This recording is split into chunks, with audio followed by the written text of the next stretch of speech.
One thing you would like to take from here to France? You?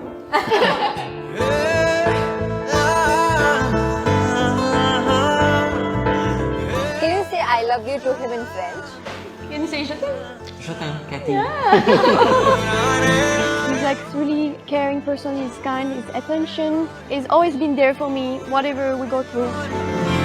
ഒന്നാമതിപ്പോ Malayali പെൺകുട്ടികൾക്ക് കല്യാണത്തിനോട് താല്പര്യമില്ല എന്ന് പറഞ്ഞ് വാർത്തകളൊക്കെ വരുന്നുണ്ട്. പിന്നെ അവരെ ബുദ്ധിമുട്ടിക്കണ്ടെന്ന് വിചാരിച്ചു. അതുകൊണ്ടാണ് ഇൻസ്റ്റാഗ്രാമിൽ ഒരു ആർട്ട് റിലേറ്റഡ് ഒരു പോസ്റ്റ് ഉണ്ടായിരുന്നു. സാധാരണ പയ്യന്മാരെയൊന്നും ഇല്ലാതെ ഫോളോ ചെയ്തു. അങ്ങനെ സംസാരിച്ചു തുടങ്ങിയതാണ്. പുള്ളിയാണ് എന്റെ അടുത്ത് ഇങ്ങോട്ട് പറയുന്നത് ഇഷ്ടമാണെന്നുള്ള കാര്യം. പറയുന്നത് എനിക്ക് ഒത്തിരി ഇഷ്ടമായിരുന്നു. അവൻ അങ്ങനെ താല്പര്യം നമുക്കത് സന്തോഷമല്ലോ. അവര് ലവ് മാരേജ് രണ്ടുപേരും. അതെ, ആള് ഒട്ടും മെറ്റീരിയലിസ്റ്റിക് അല്ല. എന്റെ അടുത്ത് ഇത് വേണം അത് വേണം അങ്ങനെയൊന്നും സംസാരിക്കത്തില്ല. ഭയങ്കര അഫോർഡബിൾ ആണ്. അതാണ് ഒന്നാമത്തെ കാര്യം. അത് മാത്രമല്ല നിങ്ങളുടെ കമ്മ്യൂണിക്കേഷൻ എങ്ങനെയാ? കാരണം വലിയ ബുദ്ധിമുട്ടാണ്. പിന്നെ അത്യാവശ്യം എന്തെങ്കിലും ഉണ്ടെങ്കിൽ ഇംഗ്ലീഷിൽ ട്രാൻസ്ലേറ്റ് ചെയ്ത് mobile translate. I love Saudia and my weakness honestly it's paparam. But I love idli, dosha, putte. നല്ല പോലെ നമുക്ക് ഒപ്പം നിൽക്കുക എന്നോട് എല്ലാത്തിനും കൂടെ ഫ്രണ്ട്സ് എനിക്ക് വളരെ സപ്പോർട്ടായിരുന്നു. കുറച്ച് പേരുടെ ഞാൻ ഇത് പറയാൻ പോകുമ്പോൾ ആദ്യം വിശ്വസിച്ചില്ല. കൃഷ്ണന്റെ ആക്സെന്റ് നല്ല, അതായത് കാറ്റിയുടെ ആക്സെന്റ് പോലെ തന്നെയുണ്ട്. അതെങ്ങനെ സംസാരിച്ച് ശീലമായതായിരിക്കും. എന്റെ ഇങ്ങനെ അല്ലായിരുന്നു ആദ്യം. നവംബർ 3-നായിരിക്കും കല്യാണം.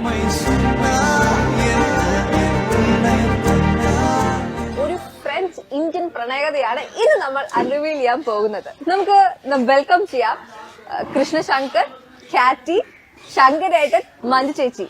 Welcome to behind with eyes. അപ്പം എന്താ സംഭവം അറിയാവോ? പറഞ്ഞു കൊടുത്തോ. കഥ ആരംഭിക്കുന്നത് ഞാൻ ബിടെക് കഴിഞ്ഞ് നിൽക്കുന്ന സമയത്താണ്. അത് എത്ര വർഷം മുന്നേ ആയിരുന്നു? 2016 കഴിഞ്ഞത്. ബിടെക് കഴിഞ്ഞ ശേഷം സാധാരണ ചെറുപ്പക്കാരെ പോലെ തന്നെ നാട്ടിൽ പണിയൊന്നും ഇല്ലാതെ കുറച്ചുകൾ നടക്കുന്നു. കുറച്ചുപേര് PSCക്ക് പോകുന്നു, കുറച്ചുപേര് ബാങ്ക് കോച്ചസിന് പോകുന്നു. അങ്ങനെ പലരും പോയി. ഞാനങ്ങനെ PSC തിരഞ്ഞെടുത്തു. അങ്ങനെ കുറച്ച് സ്വാഭാവികം. അങ്ങനെ PSC എടുത്തതിന് ശേഷം കുറച്ചു കാലം പഠിച്ചു, ജോലി കിട്ടി. അസിസ്റ്റന്റ് പ്രസന്റ് ഓഫീസറായിട്ട് ജോലി കിട്ടി. എനിക്ക് ആദ്യം എൻ്റെ അപ്പോയിന്റ്മെന്റ് കിട്ടുന്നത് തൃശ്ശൂരുള്ള വിയൂർ സെൻട്രൽ ജയിലിലായിരുന്നു.